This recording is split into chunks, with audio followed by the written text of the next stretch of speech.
अस्सलाम वालेकुम जी, मैं हूं लतीफ़ रहमानी और हम देख रहे हैं जी बिहेवियरिज्म स्कूल ऑफ थॉट की एक सीरीज़। आज हम पार्ट 5 देखेंगे। पहले 4 पार्ट्स हम देख चुके हैं। अगर आपने नहीं देखे तो प्लेलिस्ट वाले सेक्शन में जाके वहां पर बिहेवियरिज्म का फोल्डर बना है, वहां पर जाके देख लें। मैं इसका लिंक डिस्क्रिप्शन में भी दे दूंगा। और आई होप, और चूँकि ये वीडियोज़ थोड़ी सी लेंथी भी हो रही हैं तो परेशान नहीं होना। आप कहेंगे कि यार ये बिहेवियरिज्म को इतना लंबा कर दिया है, इतना लेंथी कर दिया, तो बेफिक्र हो जाएं यार, एक ही बार ही तो करना है, एक बार कर लें। ये वन टाइम फिनोमेना जो मेरी खुद की डिस्कवरी है, किसी दिन आपको बताऊंगा। वन टाइम फिनोमेना के अकॉर्डिंग चीज़ों को किया करें। वन टाइम फिनोमेना क्या है कि अपने माइंड को इस तरह सेटिस्फाई करें कि यार हमने ज़िंदगी में एक ही बार इसको अच्छे से पढ़ना है, किसी भी चीज़ को एक ही बार अच्छे से पढ़ना है, एक ही बार अच्छे से समझना है, एक ही बार अच्छे से सीखना है, उसके बाद हमें ज़रूरत नहीं पड़ेगी। सपोज मिसाल देता हूँ, मिसाल के तौर पर हमने बचपन में ए फॉर एप्पल पढ़ा था ना, तो उसको एक ही दफ़ा हमने सीख लिया, उसके बाद पूरी ज़िंदगी उसको हमने सीखने की दोबारा ज़रूरत नहीं पड़ेगी। तो इसी तरह वन टाइम फिनोमेना के अकॉर्डिंग अपने माइंड को सेटिस्फाई करके चीज़ों को लर्न किया करें। तो कि एक ही दफ़ा हमने करना है, इसको एक ही दफ़ा अच्छे से कर लें और जान छुड़ाएं, दोबारा करने की ज़रूरत ना पड़े। तो इसलिए इसको डीपली देखेंगे और पेशेंस के साथ जुड़े रहिएगा, पेशेंस के साथ मेरे साथ चलते रहिएगा। अच्छे से इंशाल्लाह आपको बिहेवियरिज्म स्कूल ऑफ थॉट, जितने भी स्कूल ऑफ थॉट है या जितनी भी चीज़ें हम करेंगे बहुत अच्छे से ही करेंगे।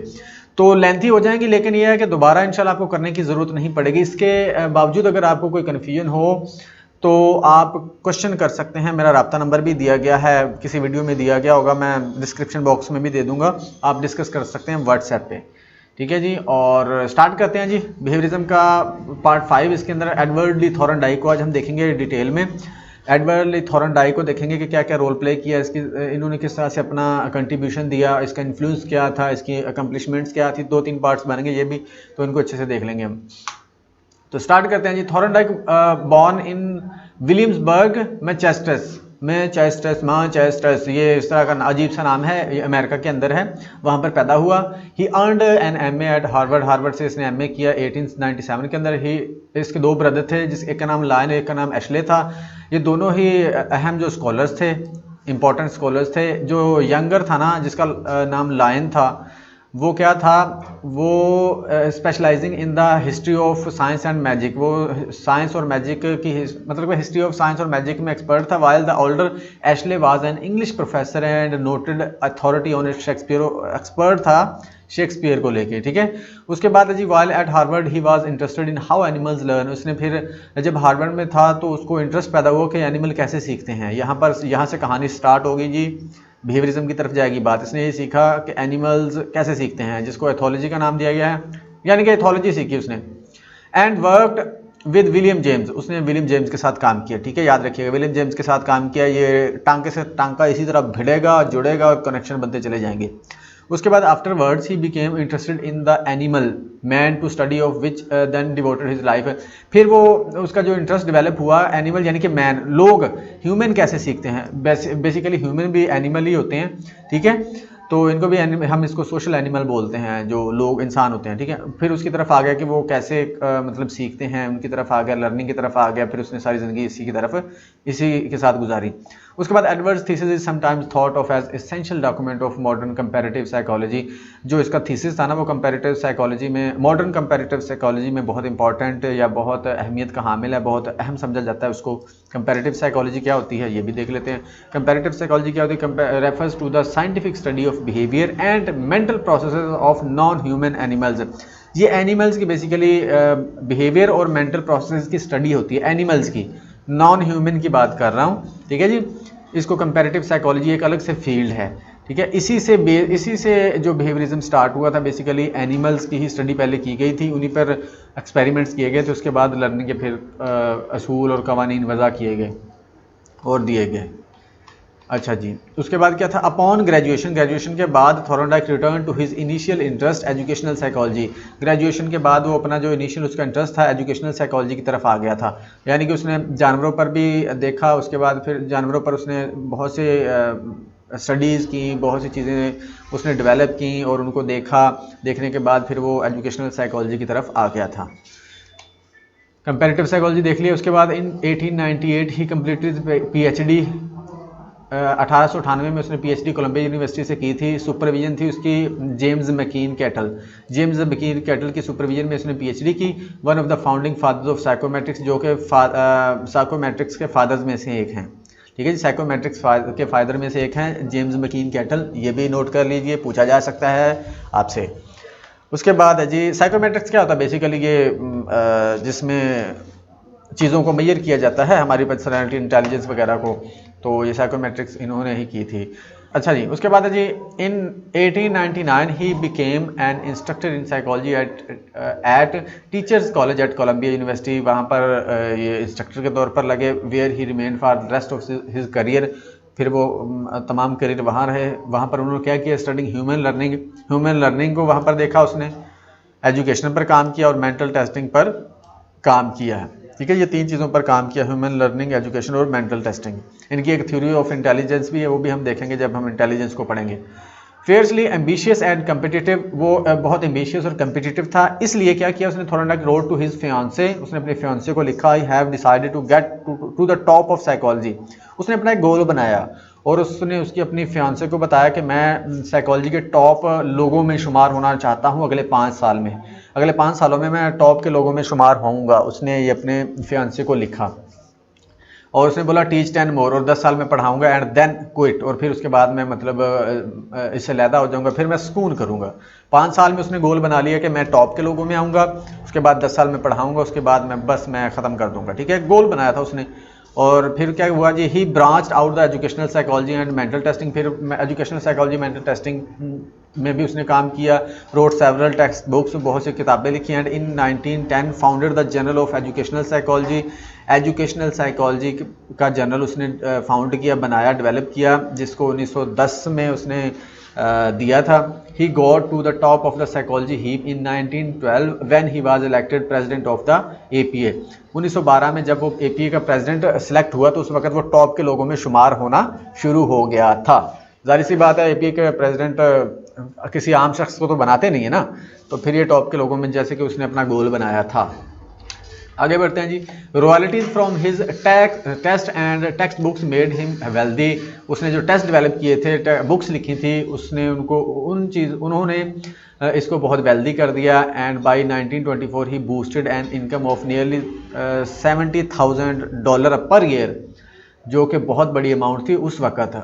एक साल के $70,000 वो कमाना शुरू हो गया था। In 1937 Thorndike became the second president of the psychometric society, second president बने थे सोसाइटी के 1937 के अंदर, जो कि following in the footsteps of Louis Leon Thurstone, जो कि इंटेलिजेंस के अंदर उन्होंने काम किया था थर्स्टोन ने, हु हैड एस्टेब्लिश, जिन्होंने एस्टेब्लिश किया था society and its general Psychometrika previous year, उससे 1 साल पहले उन्होंने ये डेवलप किया था।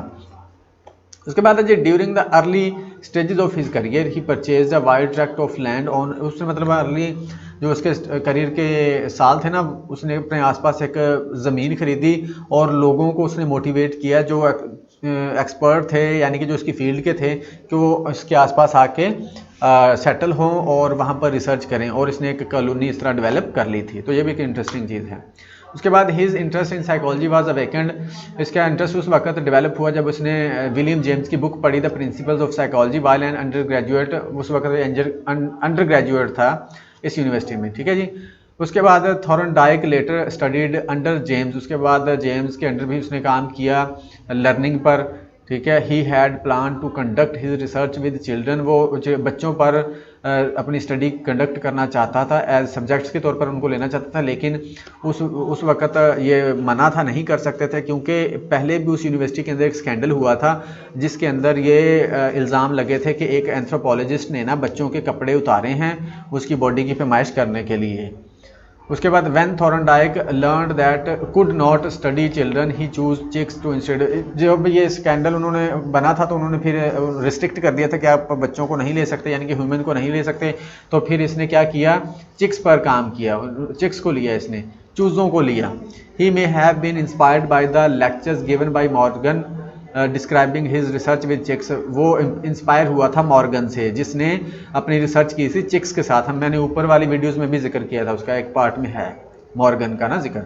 तो उससे इंस्पायर था ये। आगे बढ़ते हैं जी। He did not remain an animal psychologist for long, वो एनिमल साइकोलॉजिस्ट ज़्यादा अर्से तक नहीं रहा। उसने ये एडमिट किया कि यार इसके अंदर ज़्यादा मतलब करियर नहीं है इसके अंदर। वो इसका बेसिकली ये था, he admitted that he had no interest, कि मेरा इंटरेस्ट नहीं था, but had stuck with it only to complete his degree and establish a reputation. वो अपनी डिग्री और रेपुटेशन को बचाने के लिए ये कर रहा है, ठीक है। अदरवाइज मैं इंटरेस्टेड नहीं हूँ एनिमल साइकोलॉजी के अंदर, यानी कि इसके अंदर मैं आगे करियर नहीं बनाना चाहता है। उसकी वजह भी थी। Animal psychology was not the field for someone with an intense drive to succeed. कहता कि ये ऐसी फील्ड नहीं कि इसके अंदर बहुत ज़्यादा कोई इंटरेस्ट के साथ आगे बढ़े या इसमें सक्सेस मिल सकती है फ्यूचर के अंदर। एज नोटेड, जैसा कि देखा गया था, there were many more job opportunities in applied areas than in animal research. Animal psychology, animal research के मुकाबले में अप्लाइड एरियाज, अप्लाइड साइकोलॉजी में बहुत अपॉर्चुनिटीज़ थी। इसलिए भी एक ये भी वजह थी कि वो इससे अलहदा हो गया था इस फील्ड से, कि इसके अंदर इसका करियर नहीं है।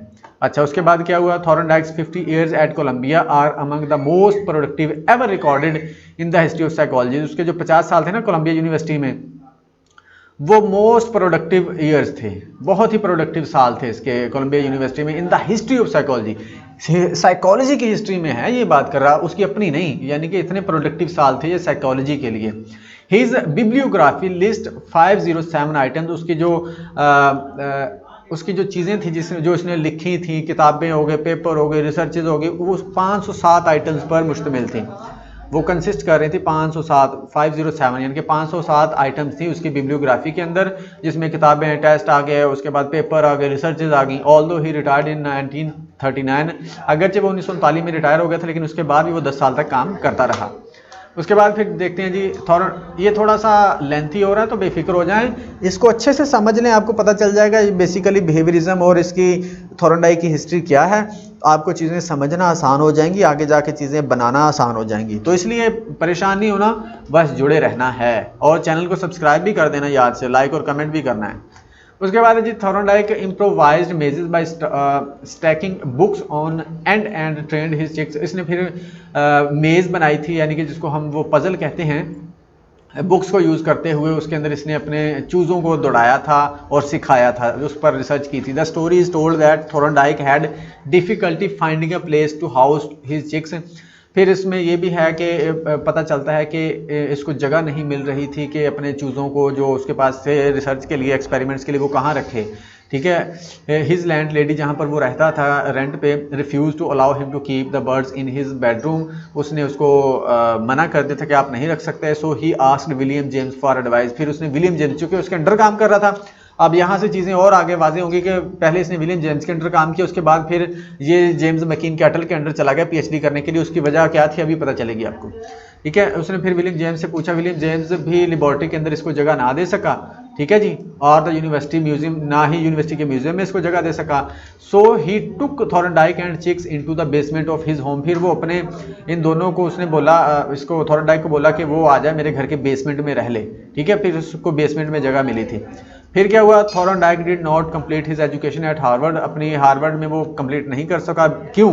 Believing that a certain young lady did not return his affection.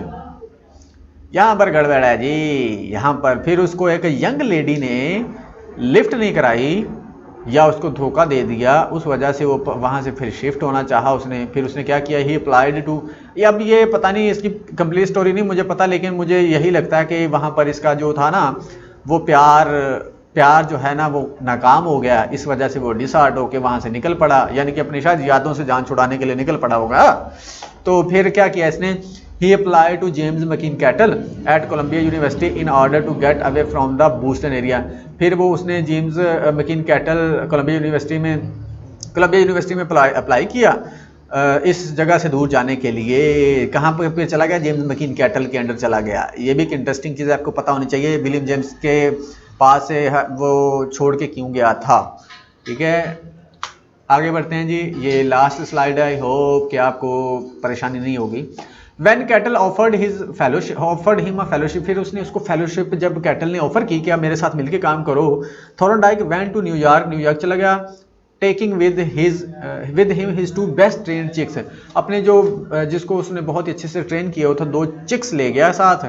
He continued his animal research at Columbia, working with cats and dogs in puzzle boxes of his own design. फिर उसने Colombia university में research की animals के ऊपर, जिसमें cat और dogs थे, और वो रिसर्च उसने अपने पजल बॉक्सेस के अंदर ही की थी जो उसने खुद डिज़ाइन किए थे। ठीक है जी, ये पजल बॉक्स जो डिज़ाइन है ये भी इसकी कंट्रीब्यूशन में से एक है, याद रखिएगा। कैट्स और डॉग्स के साथ की थी कोलंबिया यूनिवर्सिटी में। उसके बाद he was awarded his doctoral degree in 1898, 1898 में इसको डिग्री मिली। His dissertation animal intelligence and experimental study of association process in animals, ये उसका जो थीसिस था या जिसको डिसर्टेशन भी कहते हैं पीएचडी का, वो ये था। इसमें क्या था, was publish in the psychological review, ये साइकोलॉजिकल रिव्यू में पब्लिश हुआ। And enjoys the distinction of being the first psychology doctoral dissertation to use animal subjects, और ये पहला इसका थीसिस था साइकोलॉजी की हिस्ट्री के अंदर, पहला थीसिस था जिसके अंदर एनिमल्स को सब्जेक्ट यूज़ किया गया था। ठीक है जी, तो ये भी इसकी अचीवमेंट या कंट्रीब्यूशन है कि ये पहला इसने पीएचडी की थी, थीसिस था इसका, जिसमें एनिमल्स को एज अ सब्जेक्ट यूज़ किया गया था। उसके बाद Thorndike later published considerable subsequent research on associative learning in chicks, fish, cat and monkeys. इन सब में फिर इसने एसोसिएटिव लर्निंग के अंदर रिसर्च की और उसको पब्लिश किया। इसने दिया किसके साथ, चिक्स, फिश एंड कैट्स के एंड मंकीज़, इन सब के साथ इसने फिर एसोसिएटिव लर्निंग के हवाले से काम किया और उन चीज़ों को फिर इसने पब्लिश किया और पब्लिक के सामने लेके आया।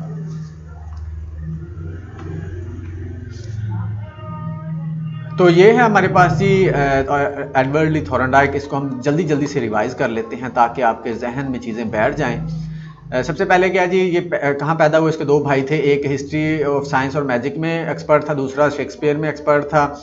उसके बाद इसने क्या इंटरेस्टेड, इसको एनिमल लर्निंग में था, इंटरेस्ट था इसको एनिमल लर्निंग। फिर उसने विलियम जेम्स के साथ काम किया। उसके बाद ये फिर इंसानों की तरफ आ गया कि वो कैसे सीखते हैं, उनकी लर्निंग पर काम किया इसने। फिर उसके बाद इसका जो थीसिस था बहुत इंपॉर्टेंट माना जाता था, comparative psychology, modern comparative psychology. Comparative psychology क्या है, जानवरों की study of behaviour and mental process of non human animals.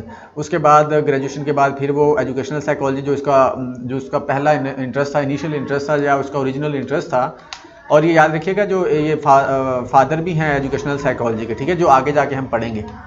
उसके बाद थॉर्नडाइक विलियम्स इस बॉर्न था, ठीक हो गया। 1898 में इसने अपनी पीएचडी कंप्लीट की थी कोलंबिया यूनिवर्सिटी जेम्स मकीन कैटल के अंडर, जो कि फाउंडिंग फादर्स में से था किसमें के साइकोमेट्रिक्स। उसके बाद 1899 के अंदर क्या हुआ, इसने एज ए इंस्ट्रक्टर ज्वाइन किया। वहाँ पर इसने 3 चीज़ें की, स्टडी एंड ह्यूमन लर्निंग पर काम किया, एजुकेशन और मेंटल टेस्टिंग पर काम किया। उसके बाद इसने अपनी फियांसी को लिखा था कि मैं 5 साल में टॉप के लोगों में शुमार होऊंगा और 10 साल पढ़ाऊंगा, उसके बाद एंड कर दूंगा। उसके बाद क्या, एजुकेशनल साइकोलॉजी और मेंटल टेस्टिंग पर भी इसने काम किया। एजुकेशनल साइकोलॉजी का फादर है, मैंने आपको बता दिया। 1910 में इसने एक जर्नल बनाया जिसका नाम था जर्नल ऑफ एजुकेशनल साइकोलॉजी। 1912 में ये एपीए का प्रेसिडेंट यानी कि टॉप के लोगों में शुमार होना शुरू हो गया था। इसको रॉयल्टीज़ ही बहुत मिल रही थी, 70,000 पर ईयर इसने कमाना शुरू कर दिया 1924 में। उसके बाद 1937 में क्या हुआ, ये साइकोमेट्रिक सोसाइटी का सेकंड प्रेसिडेंट बन गया। और लुइस लियोन थर्स्टन को फॉलो करते हुए जिसने क्या किया था, सोसाइटी और जर्नल ऑफ साइकोमेट्रिया बनाया था। During the early stages of his career he purchased a wide tract of land on the, इसने ज़मीन का टुकड़ा खरीदा, यानी कि तो ज़मीन खरीदी। वहाँ पर फिर इसने क्या किया, लोगों को जो कि इसके फील्ड के थे उसने बोला कि आओ मेरे साथ मिलके रिसर्च करो। उसके बाद जी his interest in psychology waned, जब उसका इंटरेस्ट उस वक्त बना जब प्रिंसिपल्स ऑफ साइकोलॉजी इसने पढ़ा। उसके बाद अंडर इसने विलियम जेम्स के अंडर भी काम किया है। उसने बच्चों को एज ए सब्जेक्ट यूज़ करने की कोशिश की लेकिन इसको मना कर दिया गया क्योंकि वो नहीं कर सकता था। फिर उसने चिक्स को चूज़ किया, उनके साथ इसने स्टडी की और ये चिक्स को यूज़ करने का जो इसका इंस्पिरेशन थी वो इसको मॉर्गन से मिली थी जिसने चिक्स के साथ रिसर्च की थी। उसके बाद ये एनिमल साइकोलॉजी से ज़्यादा अर्सा तक नहीं रहा था, इसको इंटरेस्ट नहीं था, लेकिन ये अपनी डिग्री और रेपुटेशन के लिए इसमें लगा रहा। ये समझता था कि इसके अंदर कोई बहुत ज़्यादा अपॉर्चुनिटीज़ या करियर नहीं है।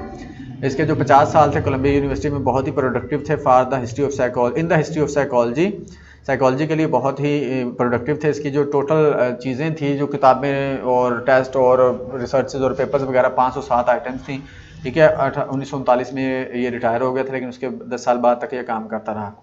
उसके बाद फिर इसने मेज़ेस भी डिज़ाइन की थी, ठीक है जी, खुद डिज़ाइन की थी। और उस चिक्स के साथ इसने काम किया था उनकी लर्निंग पर। उसके बाद फिर क्या हुआ जी, इसकी जो लैंड लेडी थी, यानी कि इसके जो घर की मालिक, उसने इसको मना कर दिया कि आप यहाँ पर नहीं रख सकते। फिर इसने विलियम जेम्स को बोला, वो भी कुछ नहीं कर सका, लेकिन इसको घर के बेसमेंट में लेके चला गया। उसके बाद फिर वहाँ ये नहीं रुका ज़्यादा देर, क्योंकि वहाँ से इसको धोखा मिला था, मतलब कि इसका मुझे लगता है कि प्यार कामयाब नहीं हुआ। फिर जेम्स मकीन कैटल के पास चला गया, उसने इसको फेलोशिप फिर जब ऑफ़र की तो इसने उसके साथ मिलकर काम किया। उसके बाद पज़ल बॉक्स भी इसने डिज़ाइन किए थे, जिसमें कैट्स और डॉग्स के साथ इसने काम रिसर्च की। 1898 में इसको PhD की डिग्री मिली थी। और इसका जो डिसर्टेशन या थीसिस था वो ये था, जो कि पहला डिसर्टेशन था एनिमल्स, जिसमें एनिमल्स को एज अ सब्जेक्ट्स यूज़ किया गया था। उसके बाद उसने पब्लिश किया था consider subsequent research on associative learning in chicks, fish, cats and monkeys. इसके इन सब के साथ इसने रिसर्च करके एक पब्लिकेशन की थी थॉर्नडाइक ने। तो ये था जिसका पहला पार्ट। आई होप कि आपको समझ आ गई होगी और कुछ चीज़ें क्लियर हो गई होंगी। और एडवर्ड ली थॉर्नडाइक से रिलेटेड आपको बहुत कुछ पता चल गया होगा, इसकी बायोग्राफी से रिलेटेड।